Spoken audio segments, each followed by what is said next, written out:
todas. En primer lugar, quiero agradecer al Colegio de Psicólogos del Perú por la convocatoria y la invitación y estar presente en este 19 Congreso Nacional e Internacional de Psicología, contribución, proyección de la psicología a partir del COVID-19. Estoy muy complacida de poder estar con toda la comunidad psicológica a nivel nacional de Latinoamérica y del mundo. Bien, el tema que el día me convoca poder compartir con todos y con todas tiene que ver con el tema de victimología y derechos humanos. Y me parecía sumamente importante y relevante compartir este tema en estos tiempos en los cuales nosotros estamos viviendo en una situación bastante compleja, donde hay cambios a nivel político, económico, social y cultural. Cambios que ha motivado la reestructuración de las dinámicas familiares, la reestructuración de los sistemas de justicia y la reestructuración también a nivel ecológico y económico.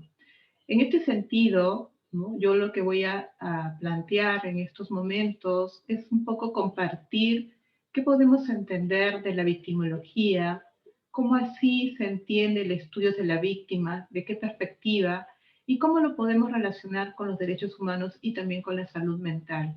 Considero que los psicólogos y las psicólogas, desde su formación de pregrado, tienen muchas posibilidades y recursos de poder abordar adecuadamente el tratamiento de las víctimas. Bien, entonces voy a empezar a compartir mi presentación.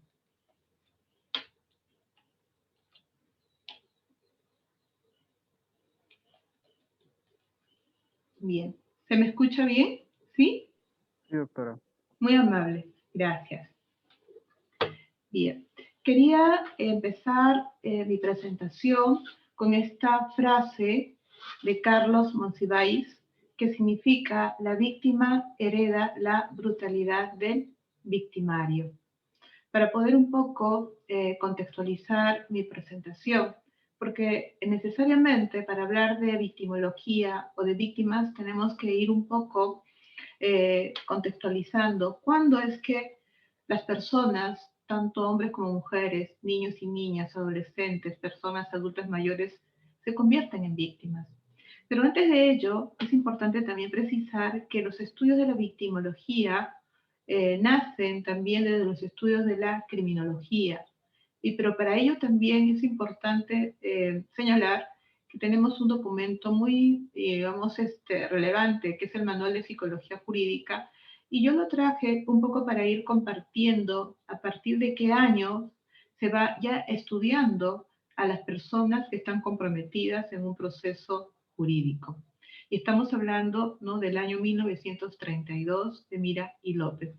Probablemente haya otros manuscritos anteriores a él, pero este básicamente es uno de los grandes referentes de la academia. Es importante también señalar que para hablar de víctimas y de victimología tenemos que hablar de la psicología jurídica. Y la psicología jurídica se fundamenta básicamente, ¿no?, en un aspecto amplio, muy amplio, pero también a la vez específico. Básicamente es el estudio, ¿no?, que hay de la relación entre el mundo del derecho y de la psicología. Es el compartir de los saberes tanto de la psicología como el derecho. El compartir desde las vertientes teóricas de cómo se puede explicar el comportamiento de las personas desde la investigación, así como también desde la evaluación y su tratamiento. La psicología jurídica no solo se queda en un terreno de estudiar el comportamiento del hombre y evaluarlo y también tratarlo, sino que también amplía su campo de estudio para la promoción, la prevención, la evaluación, el asesoramiento técnico, el diseño de políticas públicas, el diseño no solamente de políticas públicas, sino también de planteamientos normativos que van a regular el comportamiento de los hombres y de las mujeres en un orden social. ¿Y eso qué implica? Implica que tiene que utilizar sus propios métodos de investigación, ya sea cuantitativos o cualitativos. También dentro del campo de la psicología jurídica, nosotros tenemos que también comentar acerca de la psicología forense. Y lo he puesto ahí como una conceptualización de Ángela Tapias en el año 2007. Ella comenta que la psicología forense es una área o una subárea de especialización del área de la psicología jurídica y que básicamente, ¿no?, esta área comprende las realizaciones de las evaluaciones psicológicas que son solicitadas por las autoridades competentes y legitimadas para tal. Es que eso quiere decir, ¿no?, que el psicólogo que realiza este tipo de procesos específicos y muy técnicos tiene la denominación de peritos. ¿Y por qué lo comento? Porque desde la perspectiva de la evaluación a las víctimas se tiene que trabajar también desde la psicología forense, porque es un medio de prueba que va a orientar la toma de decisión en las personas, ¿no?, legitimadas para tal. Ahora, nosotros en estos tiempos nos podemos dar cuenta de que estamos viviendo una situación de inseguridad, ¿cierto? De inseguridad. Y acá tenemos una fuente del INEI con respecto a los tipos de delitos cometidos, ¿no?, en una población de 15 años para adelante. Y como se pueden dar cuenta, los delitos más frecuentes están relacionados con robo, digamos, de cartera o de celular, seguido de intento de robo de dinero, de estafa, de amenazas, de robo de vehículos, de maltrato o de ofensas sexuales, de robo agravado, de secuestro y otro tipo de ilícitos, ¿no? Esta fuente nos lleva, ¿no?, a reflexionar que vivimos en una sociedad muy insegura y que tanto hombres y mujeres, ¿no?, distintamente pueden ser sujetos de cualquier hecho delictivo, ¿no? Pero también nos llama la atención esta data que tiene que ver con las víctimas, ¿no?, de los delitos de feminicidio. Y según esta data cuya fuente tiene que ver el Ministerio de la Mujer y Poblaciones Vulnerables del año, ¿no?, 2017, lo que tenemos que resaltar es que la edad, digamos, de mayor riesgo está en la etapa adulta. Y también, según el vínculo de la víctima con el agresor, estamos hablando de la pareja, ¿no?, y de la expareja también. Y según el tipo de feminicidio, tenemos el feminicidio íntimo, que concuerda mucho, ¿no?, con el dato estadístico del vínculo, ¿no?, de la víctima que tiene con el agresor. Entonces, nos estamos dando cuenta, ¿no?, que las víctimas de los delitos de feminicidio o de tentativa de feminicidio, evidentemente el agresor es la pareja o la expareja, donde hay un vínculo, bueno, ¿no?, cercano, o ha habido un vínculo cercano, ¿no?, de relación. Cuando hablamos de la victimología o de las víctimas, que ya posteriormente voy a ir definiendo conceptualmente, tenemos que también entrar en el terreno de la psicología jurídica. Y cuando hablamos de la psicología jurídica, esta diapositiva nos permite, ¿no?, un poco explicar el rol que tienen los psicólogos y las psicólogas que aportan a la administración de justicia, ¿no? Es una diapositiva tomada de Fabián del 2000 y ahí nos señala tres escenarios interesantes. Uno que tiene que ver de la psicología para el derecho, ¿no?, y una psicología en el derecho y una psicología del derecho. Y cuando hablamos de una psicología para el derecho, estamos hablando de las actuaciones que realizan los psicólogos y las psicólogas cuyo aporte técnico va a tener influencia en la toma de decisión de las personas legitimadas, en este caso de los jueces. Y si ustedes ven ahí en rojito, lo he resaltado, estamos hablando, ¿no?, de la psicología criminal y de la victimología. Los demás datos no los voy a comentar porque no es materia de esta exposición. Y desde la psicología criminal y de la victimología también se pueden reportar, ¿no?, peritajes criminológicos y también se pueden reportar peritajes victimológicos. Pero también se pueden reportar estudios ¿no?, relacionados con los perfiles criminológicos y también con los perfiles victimológicos. Pero también, dado que estamos en esta diapositiva, ¿no?, iré comentando que el psicólogo y la psicóloga, con sus conocimientos que tiene de su formación, desde la ciencia de la conducta, de los expertos de la ciencia de la conducta, también puede aportar en dar marcos teóricos para la gestación de normas legales. Es así, ¿no?, que nosotros de pronto hemos podido ir asesorando y aportando de cómo se puede entender, por ejemplo, el acoso callejero, cómo se puede entender el acoso sexual en el ámbito laboral, cómo se puede entender, por ejemplo, el maltrato humillante, cómo podemos entender, por ejemplo, variables, ¿no?, que están relacionadas con daños. Entonces, el psicólogo, sin ser necesariamente un psicólogo forense, puede también aportar, ¿no?, desde su investigación, desde la revisión de los marcos teóricos, en la gestación o en la dación de normas legales. Y cuando hablamos de la psicología del derecho, es un campo mucho más amplio, ¿no? Ahí lo estamos un poco concretizando y estamos estudiando cómo desde la psicología en el ámbito legal, que está muy relacionado a la revisión de las conductas normativas, con el fin de ver si cumplen o no cumplen las normas, programas, ¿no?, macros, en lo que tendría que ver con la prevención, con la promoción de conductas positivas y la prevención de conductas, ¿no?, que no son positivas. E incluso, ¿no?, es importante también entender, no necesariamente de la psicología jurídica, pero sí desde la psicología general, cómo nosotros podríamos ir aportando para apoyar en una política pública. Por ejemplo, los Objetivos de Desarrollo Sostenible, ¿no?, nos habla básicamente del objetivo 3, que tiene que ver con el tema de calidad de vida, y si no me recuerdo el objetivo 5 de género. También nosotros desde la psicología podemos ir aportando en el diseño de una política pública. Bien, y entrando ya al terreno de la victimología, es importante precisar cuándo hablamos de víctimas.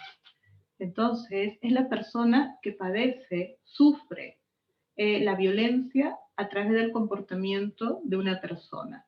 Esta persona tiene la denominación de delincuente o infractor, ¿no?, y que evidentemente transgrede las leyes de la sociedad y la cultura.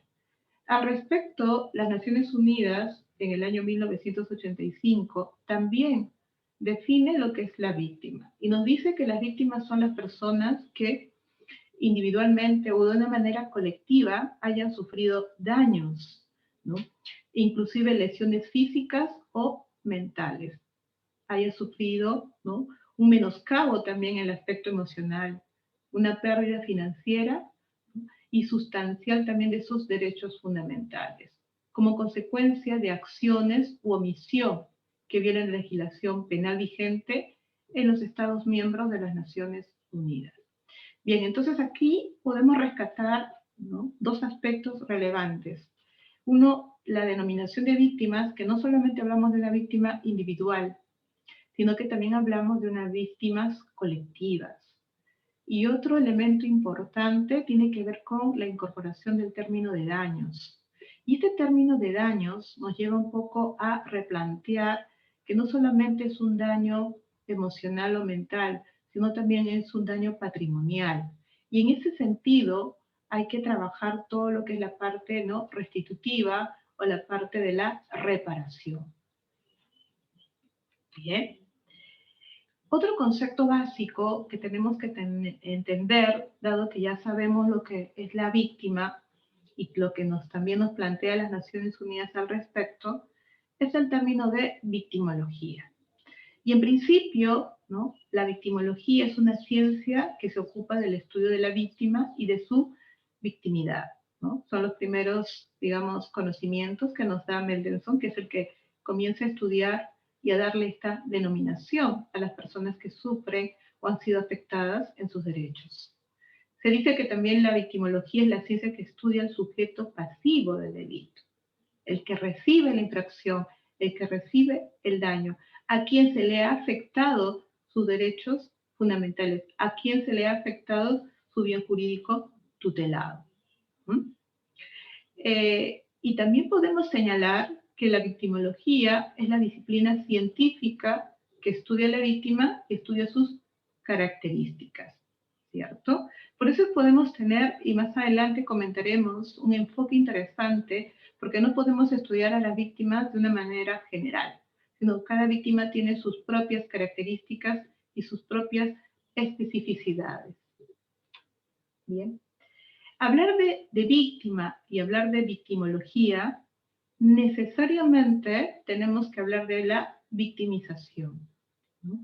La víctima sufre, ¿no?, una sensación de vulnerabilidad y de impotencia, ¿no?, al ser víctima de un hecho delictivo.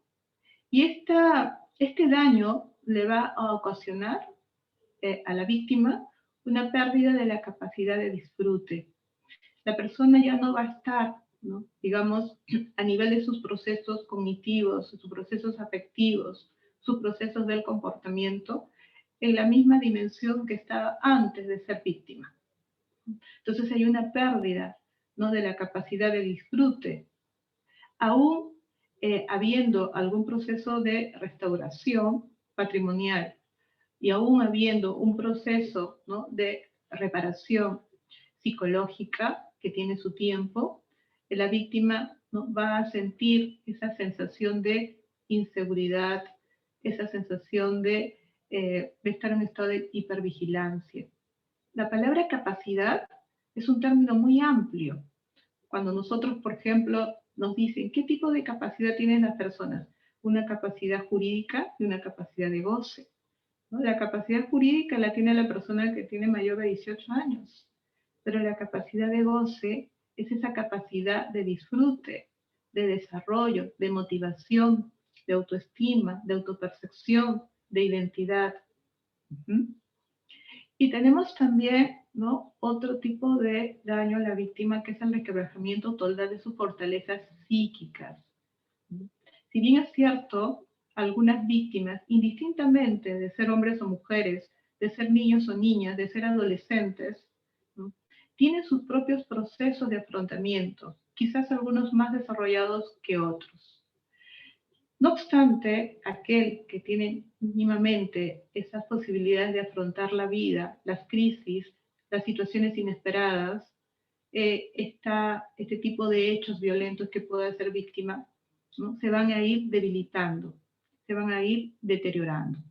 Y esto puede ocasionar, evidentemente, ¿no?, procesos de duelo de la pérdida, no de un bien patrimonial, sino de la pérdida, ¿no?, de parte de su ser, de su identidad. Es como que se le hubieran quitado algo que le pertenece a la persona. Y en estas circunstancias, ¿no?, la víctima puede de pronto también, ¿no?, llegar a cometer, ¿no?, un suicidio. Podemos también tener diversas formas de victimización al respecto. Podemos tener algunas maneras y formas de victimización. Por ejemplo, podemos hablar, ¿no?, de una victimización primaria. Y quizás esta explicación también nos lleva un poco a revisar lo que hemos ido viviendo en las últimas semanas y en los últimos meses también, ¿no? Y cuando uno habla, ¿no?, de una victimización primaria, nos estamos refiriendo básicamente a la persona que ha padecido, ¿no?, el delito directamente, ¿no? Los efectos, ya sean físicos, psíquicos o económicos, o del rechazo social, ¿no?, que esto se puede mantener durante mucho tiempo, ¿no?, durante mucho tiempo. Entonces es la persona que ha sufrido directamente, ¿no?, el daño, ¿no? Entonces, esta víctima primaria, ¿no?, a veces se pensaba que solamente era la que había sido afectada y lo de su entorno no, y de la comunidad tampoco. Los estudios nos han hecho conocer que también podemos hablar de una victimización secundaria. ¿no? Y esta victimización secundaria también deriva, ¿no?, de las relaciones de la víctima que pueda tener con las instituciones sociales, ¿cierto? Porque las víctimas, cuando son, digamos, afectadas, tienen que buscar justicia. Y en ese proceso de búsqueda de justicia o de acceso a la justicia, ¿cierto?, ¿no?, las instituciones comprendidas para atender esa demanda a veces no están a la orden de las víctimas, ¿no? Entonces, cuando hablamos de una victimización secundaria, estamos hablando de cómo la víctima se siente de esa relación que tiene en esa circunstancia tal en la búsqueda de una protección jurídica. Y cuando uno habla de una protección jurídica, estamos hablando de todas las instituciones del Estado. A veces pensamos que solamente le corresponde a una comisaría, o que solamente le corresponde al Poder Judicial, o que solamente le corresponde al Ministerio Público. No. Le corresponde también a cualquier ciudadano y ciudadana que al tener conocimiento de un hecho de este tipo pueda también ayudar a la persona. Cuando la víctima de pronto busca asistencia psicológica en algunas otras instituciones que le corresponde brindar y las instituciones no atienden sus demandas, ¿en qué sentido? Con una empatía, que ya conocemos esa palabra, ¿no?, o no atiende, ¿no?, con una comunicación compasiva. Por el contrario, ¿no?, hay una culpabilización. Se conoce casos de profesionales de la salud que cuando atienden a las víctimas la culpan por el hecho de haber vivido como tal. Y eso también es un sesgo cuando se atiende a las víctimas.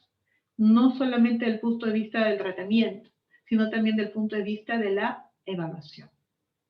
Y ellas son el mejor, digamos, foco de información cuando no los comentan. Al respecto hemos avanzado algo, pero no tanto. Y hemos avanzado cuando la Defensoría del Pueblo ha emitido algunas recomendaciones de cómo se tiene que trabajar con las víctimas, y sobre todo con víctimas menores de edad, y sobre todo con víctimas, ¿no?, que son víctimas de delitos sexuales. Nosotros sabemos que nuestra tasa estadística en caso de delitos sexuales es muy alta, muy comparada con Bolivia, en delitos de tocamientos y en delitos de violación.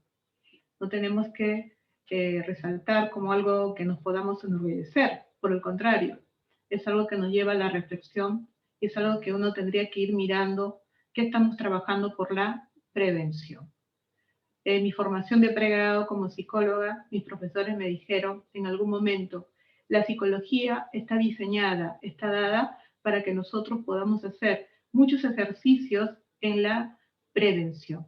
Eso es nuestro trabajo primordial, prevenir desde la consulta clínica, desde la atención a familias, desde la atención también en el ámbito organizacional, ¿no?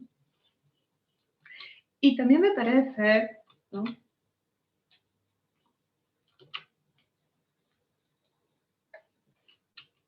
bien, comentarles algunos factores que podemos nosotros destacar cuando hablamos de una victimización secundaria, ¿no?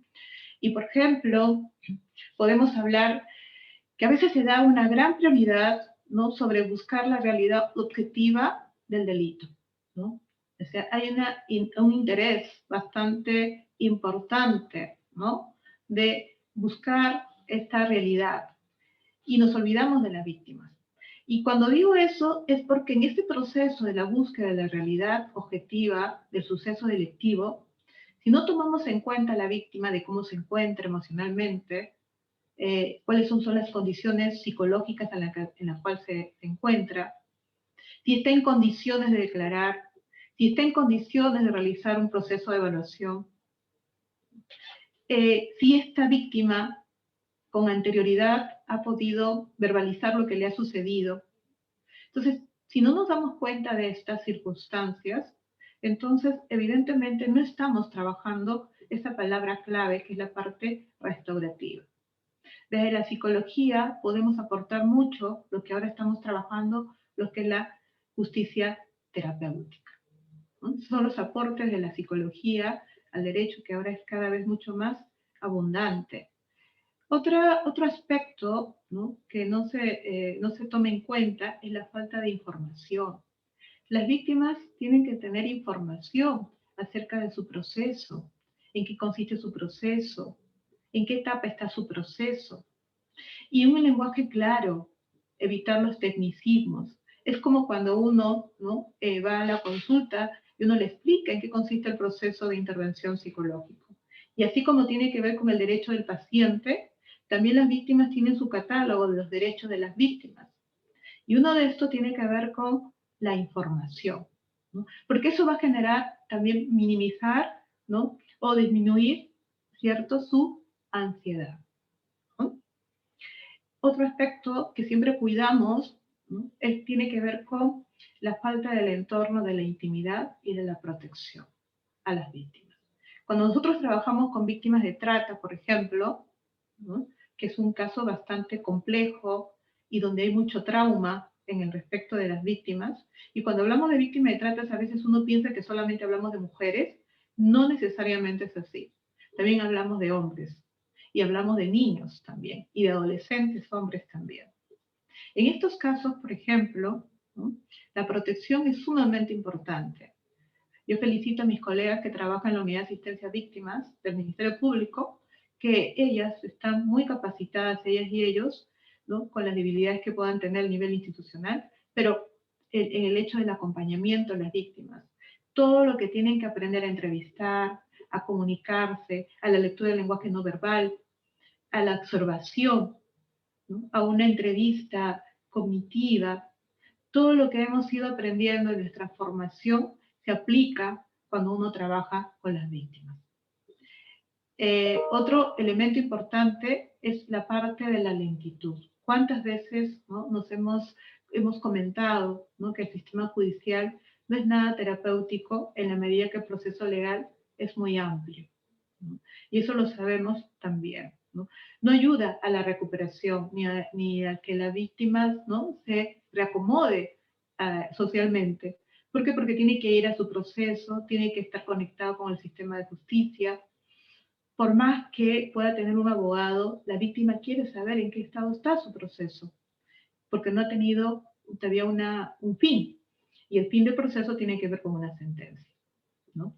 Y otro aspecto también es que a veces se trata también que cuando la víctima da su declaración, en algunos casos que no necesariamente son delitos contra la libertad sexual, se le cuestiona, no se le cree, ¿cierto?, ¿no? Y se debilita, ¿no?, su testimonio o su discurso. ¿Bien? Y también podemos hablar de una victimización terciaria, ¿cierto? Es el resultado de las vivencias experimentadas como consecuencia de la victimización primaria y secundaria. O sea, la víctima también se puede sentir no desamparada de su entorno social, ¿no? Se puede sentir estigmatizada, culpabilizada, ¿cierto? Y esto evidentemente porque hay muchas influencias del sesgo, ¿no? Los sesgos cognitivos que pueden influenciar en las personas, ¿no? No hay un apoyo colectivo, ¿no? Hay como una frase, ¿qué habrá hecho para ser víctima de tal delito? ¿Cierto? Pero al margen de eso, también me parece importante ir comentando, ¿no?, que también se pueden analizar los estudios, ¿no?, de la víctima, digamos, directa, ¿no?, cuando recibe el hecho, ¿no?, el hecho dañoso. Detrás de ellas también hay una familia que también se consideran víctimas porque están atentas a las circunstancias que puede, digamos, acarrear, ¿no?, en la salud de la persona. Y está la comunidad, ¿cierto? También está la comunidad. O sea, la comunidad, la sociedad también se siente afectada por todos los hechos que le puede suceder a una persona o por los hechos que le puede suceder a la familia de una persona, y así sucesivamente, ¿no?, se va traspolando, ¿no?, las secuelas que pueden darse, ¿no?, en una víctima directa a una víctimas, ¿no?, a nivel social, ¿no? Y entonces ahí sí me parece sumamente importante los aportes de la psicología social, los aportes de la psicología comunitaria, los aportes de la psicología política, ¿no? Los aportes de la psicología en general. ¿Por qué? Porque recordemos en la época que pasó en Estados Unidos de la caída de las Torres Gemelas, ¿no? Todos los journals, todas las revistas de investigación en esa época estaban dadas más en el tema de la investigación en traumas, ¿no? Entonces, ¿por qué? Porque no necesariamente, ¿no? Habían, ¿no? Objetivizado los síntomas del trauma las víctimas directas o la familia de la víctima, sino también la sociedad. Se generó síntomas de inseguridad, síntomas de desconfianza, síntomas, ¿no? de desapego con su sistema de protección, en estado de alerta. ¿Por qué? Porque a nivel de una cognición, ¿no? social, se pensaba que era un país sumamente, digamos, protegido, un país donde no podía atacarse. Pero el hecho de haber visibilizado, ¿no? la caída de las Torres Gemelas generó a nivel de país toda una sensación de inseguridad, ¿cierto? Y entonces eso es sumamente importante tenerlo claro desde las investigaciones que se van a realizar desde la psicología en general, revisar, ¿no? los aportes de cómo nosotros que estamos desde afuera, todos los hechos que vemos de violencia, de abuso, de delitos de homicidio a través de la prensa, los medios de comunicación, no solamente los afectados son las víctimas directas, sino también todo el país, porque nos ponemos en un estado de, digamos, de congoja social. ¿Y quién trabaja esos aspectos? La psicología. Otro aspecto importante cuando hablamos de víctimas es la revictimización, ¿no? Esto de la revictimización, evidentemente, sale a raíz de que, ¿no? las víctimas comienzan a hacer muchos síntomas adicionales propios al trauma, producto, ¿no? de ser revictimizada por segunda vez o hasta por tercera vez por el mismo sistema de protección. Y no necesariamente por el mismo sistema, también por los mismos operadores que tratan a la víctima. Y no necesariamente por los mismos operadores que uno podría entender que serían pues los abogados o los jueces, también los profesionales de la salud. ¿Por qué? Porque la forma de entrevistar, cómo entrevistar, la postura, el lenguaje no verbal, que uno pueda, ¿no? mostrar a la víctima, ¿no? la víctima se va a sentir empequeñecida, ¿no? se va a sentir, ¿no? limitada, no va a hablar, no va a expresarse. Y el no decir nada, evidentemente, puede analizarse como que las cosas no sucedieron, ¿cierto? Y es por eso, ¿no? que se tiene que trabajar mucho todo el tema de la experticia de cómo tratar a una víctima, cómo entrevistar a una víctima. Bien. Y ahí la psicología del desarrollo ha ayudado enormemente al sistema de justicia para hacerle entender, ¿no? cuáles son las peculiaridades y las características propias de las personas según la etapa de su desarrollo, ¿cierto? ¿Cómo tenemos que entrevistar a una niña de 3 años? ¿Cómo tendríamos que entrevistar a un niño de 5 años? ¿Cómo tendríamos que entrevistar a una persona que tiene algún tipo de discapacidad? ¿O cómo tendríamos que entrevistar a una persona no analfabeta o indígena? Recordemos que nosotros somos un país no pluricultural, ¿cierto? Y esta parte sí me parece sumamente importante, es un aporte también de la doctora Ángela Tapias, ¿no? cuando ella nos comenta la perspectiva diferencial en victimología. Y cuando lo estaba revisando, ¿no? me ponía a pensar en todos los principios que están en nuestras normas relacionadas en la ley 3364, que es la ley de violencia contra la mujer y grupos vulnerables, y también lo podemos encontrar, ¿no? en la Convención de los Derechos del Niño. Entonces, cuando habla de tenemos que atender a las víctimas de una manera diferenciada, según sus particularidades y sus necesidades. Y esto está en relación al principio de la interseccionalidad, ¿cierto? Entonces, estos elementos que nosotros tenemos que tener en cuenta para poder atender a las víctimas de una perspectiva diferencial, ¿no? está orientada para poder resguardar las seguridades de ellas mismas o de ellos mismos a nivel integral, ¿no? Tener en cuenta, por ejemplo, la edad, ¿no? Atender a los niños, adolescentes y adultos mayores, el género, hombres y mujeres y la población LGTBI, la parte, digamos, étnico-cultural, ¿no? Que está en relación a la raza, ¿no? Afrodescendiente, por ejemplo, ¿no? ¿Cómo atendemos a las víctimas de violencia de género en población afrodescendientes?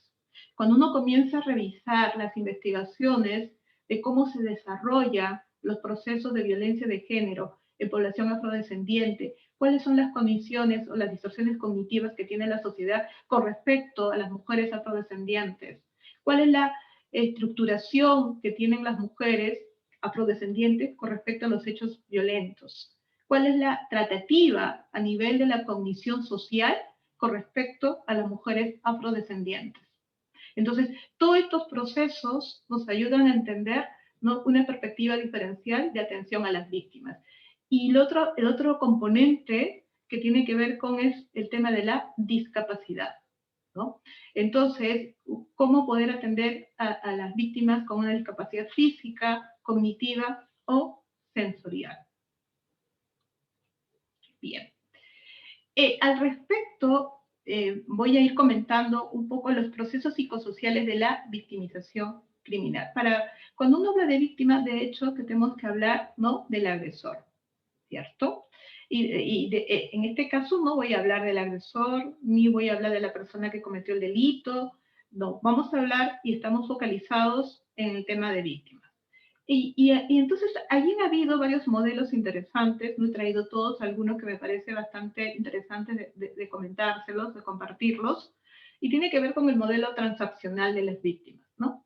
Este modelo transaccional de las víctimas, en primer lugar, ¿no?, aborda los aspectos de tipo sociocognitivos, es decir, estudia a la víctima, qué es lo que le está pasando a la víctima como una consecuencia de los hechos violentos o del delito, pero también estudia la relación que hay entre la víctima y el victimario, ¿cierto? Y desde el modelo de la perspectiva crítica, ¿no?, se focaliza más en las variables sociales, ¿no? Se focaliza más en esas variables sociales que hacen que se naturalicen algunos procesos, ¿no?, de victimización, como por ejemplo la violencia de género, ¿no? Dentro, ¿no?, del modelo transaccional hay unos estudios muy interesantes de Soria del año 2002 que agrupa en 4 dimensiones los cambios, ¿no?, cognitivos, afectivos, comportamentales, psicofisiológicos que experimenta la víctima, ¿no?, entre el segundo día y los 3 meses después de haber sucedido el hecho traumático o el evento traumático, ¿no? Y bueno, Soria nos plantea algunos cambios cognitivos, como por ejemplo, a nivel de cognición, la negación de los hechos sucedidos, ¿no? Yo he visto muchos casos en los cuales las víctimas, mujeres de violencia sexual, ¿no?, no dicen con mucha, digamos, no lo dicen a la primera que ha sido víctima de abuso sexual. Dicen que han sido atacadas, que han sido golpeadas, pero no dicen que han sido violadas, por ejemplo, ¿no? Y entonces, y esto evidentemente obedece también a un bloqueo emocional, pero también obedece evidentemente a la desconfianza que puede tener en el sistema de justicia, pero también a la estigmatización social, ¿no? Otros cambios cognitivos que pueden darse es a nivel del sistema de creencias, ¿no? Hombres o mujeres, ¿no?, que antes del hecho, ¿no?, de trauma, ¿no?, del hecho de daño, tenían creencias, evidentemente, ¿no?, de encontrarse bien, ¿no?, de sentirse bien, de que pueden afrontar las circunstancias, ¿no?, de que pueden manejarse bien adecuadamente a nivel social, que pueden afrontar cualquier crisis, pero a producto, ¿no?, de estas circunstancias, de esta violencia, ¿no?, la persona puede, ¿no?, tener una distorsión y tener creencias ya de vulnerabilidad, ¿cierto? O a tener una creencia generalizada, ¿no?, de que todo el mundo es hostil.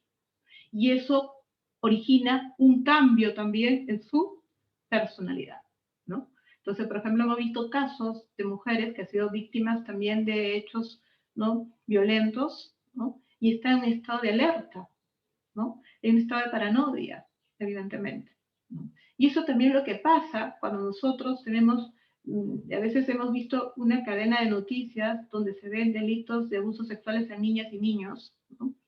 Y entonces, ¿qué pasa con las madres? ¿Cuál es el comportamiento de los padres o de las madres, ¿no? Cuando ven ese tipo de noticia secuencial, ¿no? Lastimosamente, a veces, ¿no?, ocurren estos hechos, ¿no?, en el día 2 o 3 o a la semana, todos los días, y salen, ¿no?, a la luz a través de los medios. Y todas esas noticias, o la forma de brindar la noticia, o la forma de cómo está dada la noticia, no está bien trabajada, genera un impacto, ¿no?, a nivel social en la comunidad. Y entonces, ¿cuál es el reflejo? ¿Cuál viene a ser la consecuencia de los padres al escuchar esta noticia con relación a sus hijos? Y entonces, ahí también hay un impacto, evidentemente, ¿no?, en la cognición, ¿no?, en las emociones y en la conducta que va a tener estos padres con relación a sus hijos, ¿no? Y bien, también va a haber cambios a nivel de los procesos de atribución, ¿no? Va a atribuir a factores internos, a factores externos lo que le ha sucedido, ¿no? Y una perspectiva, ¿no?, de un futuro negativo, desastroso, ¿no? Estos cambios afectivos también lo podemos mirar, ¿no?, en los sentimientos, ¿no?, de miedo, de ira, de vergüenza, ya lo sabemos mucho, pérdida de autoestima, ¿no?, ideación suicida, vamos a ver deseos de autodestrucción, autoagresiones, y a nivel comportamental, ¿no?, hay una ruptura, ¿no?, de la vida cotidiana, ¿no? Hay una suspensión de sus actividades que estaba realizando la persona, ¿no? Si ha sido secuestrado, ¿no?, deja de estudiar, deja de trabajar, evidentemente, ¿no? O de cualquier tipo de delito, ¿no? Si alguna persona ha sido afectada por cualquier situación, ¿no?, delictiva, ¿no?, al día siguiente no va a hacer las actividades que tenía que hacer o que estaba programada, evidentemente, ¿no? Sino hay una situación de suspensión, de ruptura, ¿no? Y esa es una afectación también, ¿no?, a sus metas, ¿no?, que estaban programadas. Modificación de sus hábitos sociales, desconfianza, ¿no? Y una capacidad en la toma de decisiones, una consulta constante de otras personas, dependencia constante de otras personas. Y a nivel psicofisiológico, evidentemente vamos a encontrar pues síntomas, ¿no?, psicofisiológicos, ¿no?, ansiedad, ¿no? Vamos a poder tener problemas en nivel del sueño, del apetito, ¿no?, y otros más. Bien. Los procesos de victimización, ¿no?, afecta, como ustedes pueden ver en esta diapositiva, ¿no?, a nivel individual, a nivel de familia, a nivel de comunidad y a nivel de país, ¿no? En el caso, por ejemplo, que hace poco pasó en Estados Unidos, ¿no?, de una situación de discriminación del caso Floyd, entonces todo el país se levantó a poder reclamar, evidentemente, ¿no?, los hechos que han sido vulnerados. Y en el último caso que hemos tenido nosotros en nuestro país, que si no, no puedo omitir comentarlo, ¿no?, también, ¿no?, a nivel de país en su totalidad, ¿no?, ha habido, ¿no?, toda una situación de, digamos, de conectarse, ¿no?, con esta situación, y ha habido también impacto a nivel emocional. Personas que no necesariamente han ido en una protesta, pero que han estado en sus casas mirando desde lejos o compartiendo lo que ha sucedido, también se han sentido afectadas, no por un solo día, sino, ¿no?, por semanas. Entonces, el impacto no solamente recae en una persona, sino que también el impacto es detrás de la persona, la familia, la comunidad y el país en su totalidad. Y tenemos que tener un discurso bastante claro en ese sentido. ¿Cuáles serían las etapas clínicas de la victimización? Podemos tener 3 etapas que se puedan presentar, en principio, ¿no? Y también depende mucho de las características de las personas que son víctimas, de las circunstancias, ¿no?, del proceso de victimización, ¿no? Por la frecuencia, la forma, el tipo de vínculo que haya tenido la víctima con el victimario, ¿cierto? Entonces podemos tener aquí, lo primero puede haber una crisis, ¿no?, en un estado emocional de desequilibrio, ¿no?, que perturba temporalmente, ¿no?, el funcionamiento integral del individuo. Y ahí un poco voy a ir comentando algunas cosas que no necesariamente tienen que ver con el tema, pero me parece importante de todas maneras decirlo, ¿no? Se está trabajando también proyectos interesantes que tienen que ver cómo atendemos a las víctimas cuando le encontramos inmediatamente, ¿no? Afectadas, ¿no? Inmediatamente le pasó un robo, un asalto, algo le sucedió y va a buscar ayuda, ¿no? Entonces, tenemos que tener claro desde la psicología, porque la psicología es muy importante como ciencia, ¿no? De la conducta que ayuda, ¿no? A un sistema muy fuerte, ¿no? En la cual nosotros vivimos ahora una situación muy convulsionada, como les acabo de decir, ¿no? La data estadística de la inseguridad en que vivimos, ¿no? No me estoy concentrando solamente en violencia contra la mujer, sino me estoy concentrando en cualquier tipo, ¿no? De daño que pueda sufrir el ser humano. Entonces, podemos encontrar a una persona, ¿no? Que puede estar en un estado, ¿no? De ansiedad, ¿no? De un estado de angustia, un estado de depresión. Podemos encontrar una persona que pueda hacer digamos, un comportamiento disruptivo, o podemos encontrar una persona que tiene ideación suicida. Entonces, ahí entran también los protocolos importantes que tenemos que trabajar para atender, ¿no? Estas diversidades de respuestas emocionales. Porque si encontramos a una víctima, ¿no? Que en el momento que una la está atendiendo, y en ese momento, ¿no? Nos percatamos de que hay todo, ¿no? Ideación suicida, ¿cierto? Con toda una sintomatología detrás fuerte, inmediatamente uno tiene que conectarla con otro sistema de atención inmediata en tema de salud mental, ¿no? Entonces, para eso el profesional tiene que estar capacitado, ¿no? Tiene que conocer y tiene que saber los procesos de intervención y crisis, pero también tiene que conocer y saber los procesos, ¿no? De la psicopatología, ¿no? Otra etapa que podemos encontrar, tenemos el tema del trauma, ¿no? Entonces tenemos un acontecimiento ya violento, ¿no? Que debido a su intensidad ya rompe esa capacidad de equilibrio psicológico que pueda tener la persona, esa homeostasis, ¿no? Que pueda tener la persona. O sea, una homeostasis que no necesariamente tiene que ser, bueno, pues una homeostasis adaptada, ¿no? Porque a veces se piensa y se cree como que esta persona de repente es alcohólica, o de repente es una persona ludópata, o es una persona que tiene comportamiento, o sea, es una persona con algún tipo de adicción, o es una persona que pueda tener una conducta de repente no adaptada. Entonces, y le pasó algo, fue víctima de un hecho delictivo, entonces no merece la atención. Eso no es así, ¿no? En principio, ¿no? Todas las personas que son víctimas tienen que ser atendidas, ¿no? Porque, ¿no? Es un derecho humano. En principio, la salud mental, la salud psicológica es un derecho humano. Todos tenemos derecho a vivir bien, a vivir un equilibrio emocional, a vivir en condiciones, digamos, de tranquilidad, de paz y sin violencia, ¿cierto? Y el otro es el tema del post-trauma, ¿no? Entonces ahí sí vamos a encontrar, ¿no? Casos donde las víctimas, ¿no? Están viviendo una situación repetitiva, ¿no? Repetitiva, y de reconstrucción reiterada de esta experiencia traumática. ¿No? No sé cuánto tiempo me queda porque de repente me estoy extendiendo mucho. Sí, doctora, le quedan unos 5 minutos más de exposición, por favor. Ok, entonces voy a ir pasando algunas diapositivas que he traído. Y bueno, en todo caso, mil disculpas por ello, pero voy a ir pasando con rapidez, ¿no?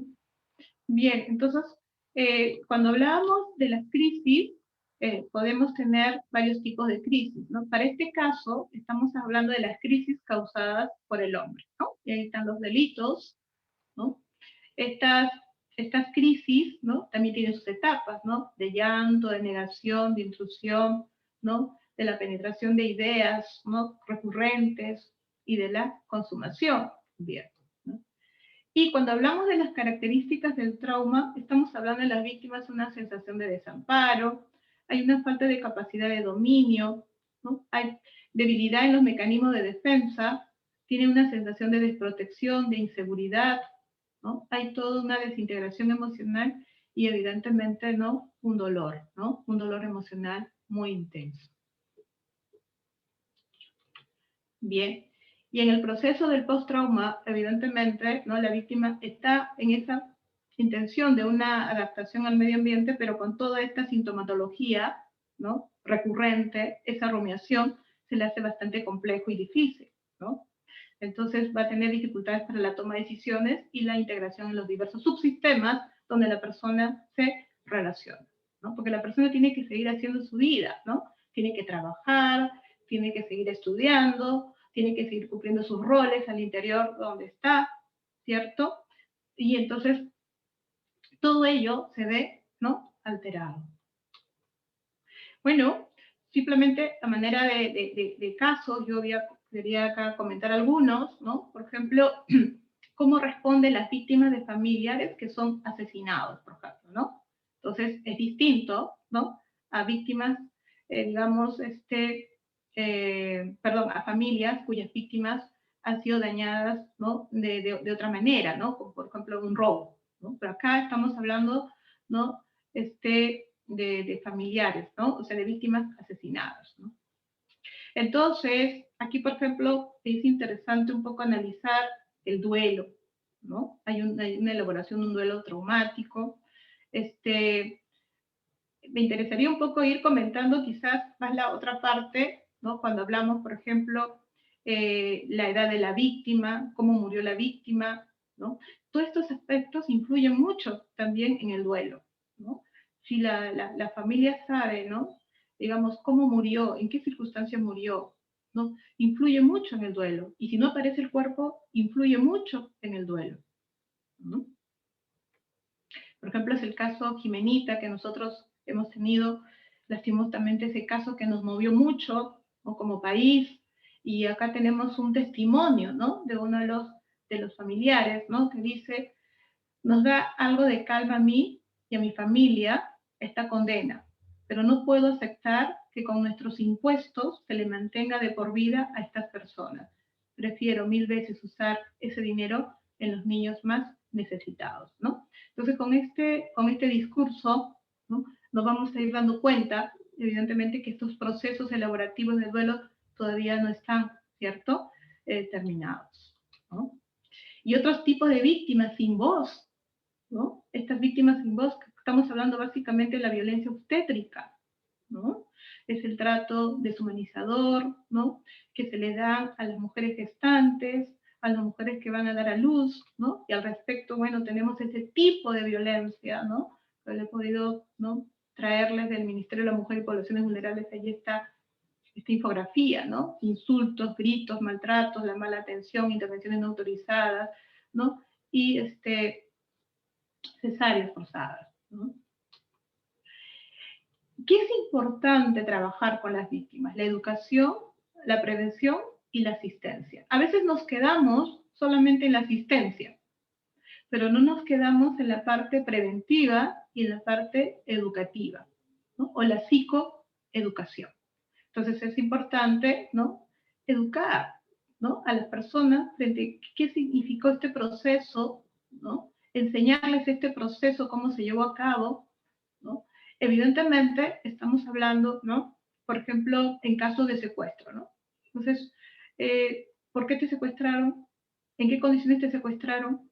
Evidentemente, entonces, la persona tiene que saber y entender y procesar, quien ha sido secuestrado, cuáles son los mecanismos de protección, los mecanismos de prevención, ¿cierto? Y la asistencia psicológica especializada, ¿no? Y para ir terminando, ¿no?, la actuación del psicólogo jurídico, ¿no?, es un acompañamiento, ¿no?, a la víctima, evidentemente, ¿no? Un acompañamiento. Pero también nosotros nos damos cuenta que los psicólogos clínicos a veces tienen conocimientos de estos hechos. Y yo sí les recomiendo que inmediatamente tengan conocimiento de un hecho, ¿no?, de, digamos, que amerita una intervención jurídica, una intervención legal, ¿no?, lo deriven inmediatamente al experto y no haya una intervención. ¿Por qué? Porque ahí puede suceder de que estén, ¿no?, contaminando un relato de la víctima o que las condiciones, ¿no?, necesarias para la atención no sean las de antes, ¿no? Entonces, porque ya ha habido una intervención. Entonces, es importante, ¿no?, que el psicólogo clínico sí tiene su rol de intervención. Y su rol de intervención es post, ¿no?, la parte post, después de que ya el proceso se ha iniciado, de que el proceso ya ha sido valorado Y entonces todas las condiciones necesarias para que la víctima sea atendida desde el punto de vista restaurativo, del punto de vista reparador, ¿no? Del punto de vista terapéutico, ¿no? Bien, por eso les hablaba del acompañamiento post, ¿no? Entonces a nivel cognitivo, emocional, a nivel interpersonal también. ¿Por qué? Porque nos hemos dado cuenta que en el caso de las víctimas, por ejemplo, de robo, de asalto, de secuestro, el estado de hipervigilancia no disminuye, está en un estado de alerta, ¿no? Muy potente. Bien. Y otra palabra clave que también ha introducido la psicología en el ámbito del estudio de la víctima es la desvictimización, ¿no? Entonces, allí, por ejemplo, nosotros apelamos mucho a evitar las victimizaciones, ¿no? La prevención con las víctimas potenciales, ¿cierto? No es que las víctimas sean provocadoras, no, son víctimas potenciales, ¿no? Porque por la edad, por el género, por la condición social, por la condición económica, ¿cierto? ¿No? Entonces, todos estos procesos, ¿no?, que están ustedes viendo, ¿no?, son entendidas como un proceso de reparación y reconstrucción en la cual intervienen múltiples factores y actores para la desvictimización, ¿no?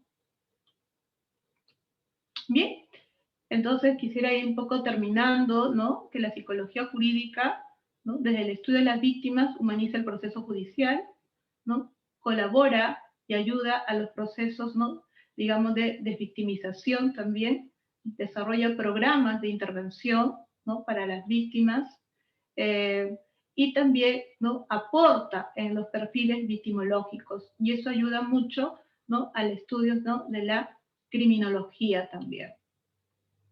Bueno, es un tema bastante amplio, el tiempo me ha quedado bastante corto, ¿no? Yo le traje algunos estudios victimológicos que podemos también ser materia de investigación, a los que quieren hacer una tesis en pregrado, una tesis en posgrado, ¿no? No solamente los psicólogos hacen estas investigaciones, también hemos visto a los estudiantes de Derecho comienzan a, ¿no?, involucrarse en estos estudios victimológicos, ¿no?, que pueden ser en temas, ¿no?, de violencia familiar, los estudios victimológicos, ¿no?, en temas de violencia social, la delincuencia organizada, en víctimas del aparato estatal o delitos no convencionales como los delitos, ¿no?, de contaminación ambiental. Entonces, todo eso puede ayudar mucho también a la prevención, ¿no?, y por consiguiente a la parte psicoeducativa también. Bueno, acá traje algunos casos que nos podía yo explicar, pero ya estoy con el tiempo. Solamente quiero terminar con 2 frases en relación a mi presentación. Esto es lo que decía una víctima, dijo una víctima. He sido victimizado, estuve en una lucha que no fue justa, yo no pedí esa lucha y perdí. No hay vergüenza en perder esas luchas, solo en ganarlas. He llegado a la fase de sobreviviente y no me he esclavizado como víctima. Miro hacia atrás con tristeza y no con odio. Miro hacia el futuro con esperanza y no con desilusión. Puede ser que nunca olvide, pero no necesito recordar constantemente. Fui una víctima, soy un sobreviviente. Y Martin Luther King, que es una de las frases que me gusta mucho, dice, la oscuridad no puede deshacer la oscuridad, únicamente la luz puede deshacerlo, puede hacerlo. El odio nunca puede terminar el odio, el amor lo puede hacer. Martin Luther King. Bien, eso es todo y muchísimas gracias por su atención. Y muchas gracias al Colegio Psicólogo del Perú. Correcto, doctora. Bien, tenemos una pregunta que nos la hace Carmen Córdoba Lisbeth. Dice, bueno, muy buena ponencia. Quisiera saber cuál es la diferencia de la victimización secundaria y la revictimización. Claro, sí, vamos a encontrar de repente algunos estudios que nos señalan, ¿no?, que la victimización secundaria puede estar entendida también, que las familias de las víctimas, ¿no?, también son víctimas de la victimización directa, pero también la podemos entender, ¿no?, ese proceso donde la víctima, al acceder a una justicia, puede también ser víctima del mismo, ¿no? Ahí estamos hablando más de una revictimización. Por ejemplo, en el caso de la revictimización, cuando la víctima acude al sistema judicial y de pronto no la atienden inmediatamente, si no la atienden, ¿no?, en un tiempo posterior, ¿no? Donde quizás el operador no pueda tener una empatía con la víctima, o cuando la víctima va a una comisaría para poder hacer su denuncia, ¿no? Y quien la atiende le dice, no, ¿por qué tiene que denunciar si eso no es un delito o no es una falta? O de pronto, también cuando su proceso judicial es muy largo, hay muchos procesos que tienen una duración de 3 o de 4, de 5 años, e incluso procesos penales o procesos civiles. Eh, o cuando de repente, ¿no? La víctima le llega la sentencia y no entiende nada, y uno diría, no tiene por qué entender. Sí tiene por qué entender. Estamos trabajando ahora un lenguaje bastante amigable, ¿no? Y eso es lo que capacitamos a los jueces. Si bien es cierto, tiene que haber un tecnicismo jurídico necesario, pero también tiene que haber, ¿no? Un lenguaje amigable para que la persona pueda entender, ¿no? De qué se trata el caso. Entonces, el sistema judicial, en lugar de propiciar que la persona que ha sido afectada en sus derechos sea atendida adecuadamente, por el contrario, ¿no? Hay ciertas barreras. Y esas barreras no solamente son barreras de tiempo, como comentado, ni solamente son barreras de la infraestructura propiamente dicha, sino que también son barreras a nivel de cognición, ¿no? De las personas que atienden, de cómo ven a la víctima. Porque a veces hemos visto casos, sobre todo en temas de violencia contra la mujer, ¿no? Que tienden a la culpabilización. O cuando vemos casos donde niños y niñas han sido víctimas de abuso sexual, no toman en cuenta, evidentemente, ¿no? Su relato, ¿no? Hay una tendencia a dudar, sobre todo en casos, ¿no? De adolescentes comprendidas entre 14 y 18 años, por ejemplo, ¿no? Entonces, hay todo un aparato de sistema, ¿no? Del momento que uno hace la denuncia y todo el proceso judicial, que también tienen a la revictimización. Pasar con una persona que pase varias evaluaciones, evidentemente, ¿no? Decir el relato más de una vez frente a un sistema es recordar más de una vez el mismo hecho. La pregunta es, ¿no? Después de haber hecho el relato, ¿hay una contención emocional? ¿Hay alguna contención que me espera después de haber dado el relato? No hay. Y si hay, eso sería interesante, ¿no? Que inmediatamente que hay un relato paso a una etapa de contención, ¿no? Que me ayude, ¿no? A poder procesar todo lo que yo he ido diciendo en este momento, ¿no? Del relato. Entonces, a eso se refiere básicamente, ¿no? La revictimización. Se está trabajando sobre eso muchísimo, se ha aportado mucho de la psicología del desarrollo en el caso de niños y niñas adolescentes, ¿no? Como el tema de la cámara GESEL, por ejemplo, ¿no? Para evitar la revictimización. Pero eso no es suficiente, porque la revictimización no empieza de ahí, ¿no? La revictimización también empieza de cómo es atendida, ¿no? La persona, ¿no? Cuando uno lee las sentencias, ¿no? Cómo se entiende esta sentencia, ¿no? Con relación a las víctimas.